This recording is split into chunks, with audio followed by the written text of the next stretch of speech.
Hembankan jala lagi wak.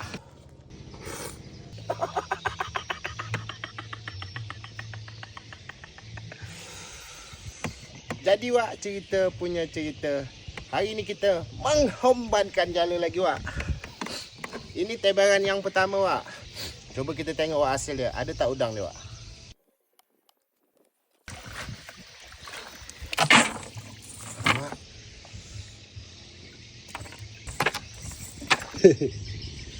Ada wak, tak ada can wak. Sikit betul dapat kita wak.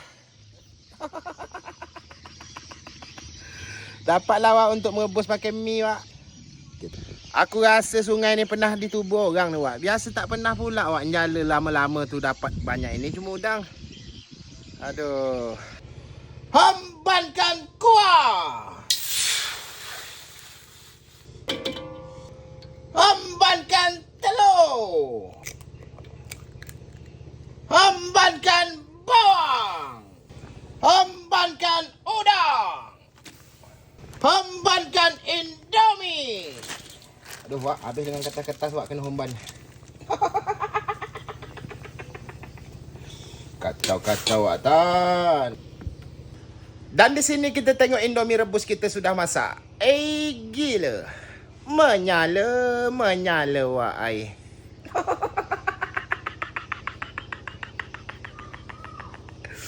Gila-gila wak. Belinyang lagi bibir wak. Hembankan indomie lagi wak. Hembankan daun sop bawang perai. Biasa wak bawang perai tidak berbayar wak. Ini kena bayar wak dekat pasar. Hembankan saus.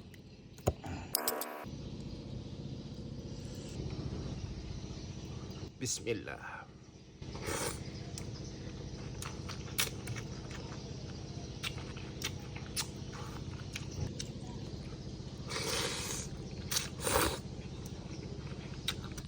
Gila wak, bapak-bapak mana skuah indomie ni wak lawan udang.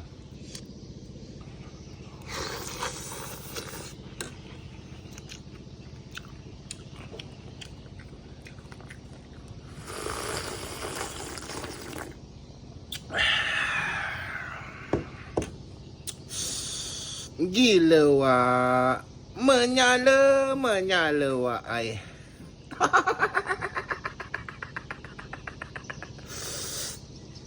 Lupa wak aku ngombankan lada wak. Padahal adalah lada. Mi lah hendak habis. Tak payah lagi lah pakai lada.